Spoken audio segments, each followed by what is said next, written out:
নামাজের বাহিরে কিছু ফরজ আছে, ভিতরে কিছু ফরজ আছে, নামাজের ভিতরে কিছু ওয়াজিব আছে। নামাজের বাইরের ফরজগুলো শরীরটা পবিত্র হইতে হবে, বাহ্যিক অপবিত্রতা থেকেও পবিত্র হইতে হবে এবং ভিতরগত অপবিত্রতা থেকেও পবিত্র হইতে হবে। বাহ্যিক শরীরের মধ্যে কোনো নাপাকি লেগেছে সেটাকে ধুয়ে দিতে হবে, অথবা হুকমান শরীরটা নাপাক হয়ে গেছে, অজু নাই, অজু ফরজ হয়ে রয়েছে, অজু যখন ফরজ হয় তখন শরীরের অঙ্গ প্রত্যঙ্গগুলো নাপাক হয়ে যায়, অজু করলে সেই অঙ্গগুলো পাক হয়ে যায়।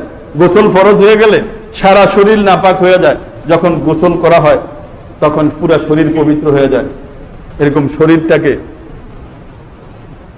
সর্বধরনের অপবিত্রতা থেকে পবিত্র করা, যে কাপড়টা পরে নামাজ পড়বে সেই কাপড়টা থেকে শরীরকে পবিত্র করা।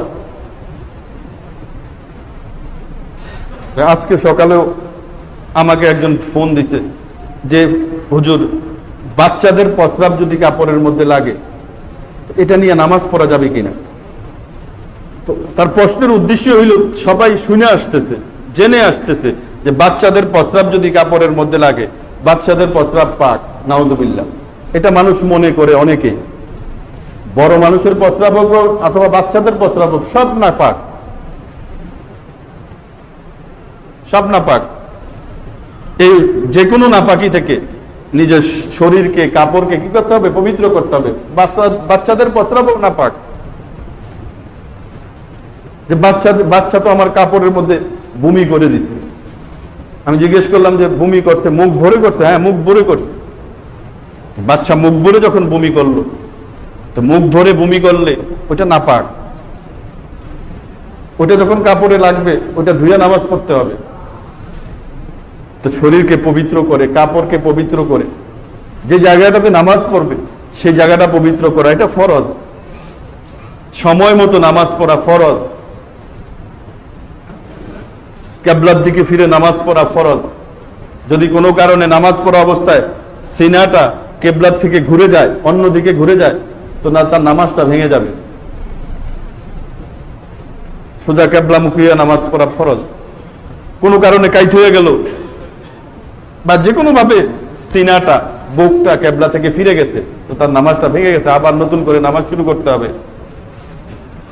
নিয়ত করা, কোন নামাজটা পড়তেছি, জোহর পড়তেছি না, আসর পড়তেছি না, ফজর পড়তেছি, মনের মধ্যে নিয়ত হলো মনের ভিতরের আমল। মনের মধ্যে আসলো যে আমি ফজরের 2 রাকাত ফরজ নামাজ পড়তেছি, এইটুকু নিয়ত করা ফরজ। কেউ যদি মুখে বলে তো দিলের নিয়তটা আরো মজবুত হইলো, মুখে বললে বলতে পারে ভালো, তবে অন্তরের নিয়তটাই হইলো ফরজ, ওইটাই হইলো আসল নিয়ত।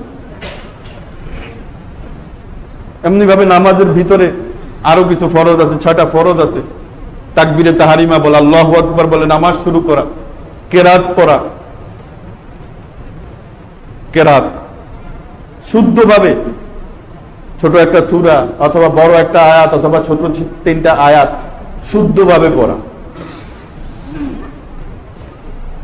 অনেক সময় দেখা গেছে কেরাতের কারণে, কেরাত যদি ভুল হয়, কোরআন পড়া, নামাজের মধ্যে যে কোরআনটা পড়ি এটা ভুল হইলে অর্থটা পরিবর্তন হইয়া এমন অর্থ হয়ে যায় যে খুব একটা খারাপ অর্থ দাঁড়ায়, যেটার কারণে নামাজ ভেঙে যায়। কেরাত পড়া এটা নামাজের মধ্যে ফরজ, শুদ্ধ করে। এমনিভাবে দাঁড়িয়ে নামাজ পড়া এটা ফরজ, রুকু করা ফরজ, সিজদা করা ফরজ।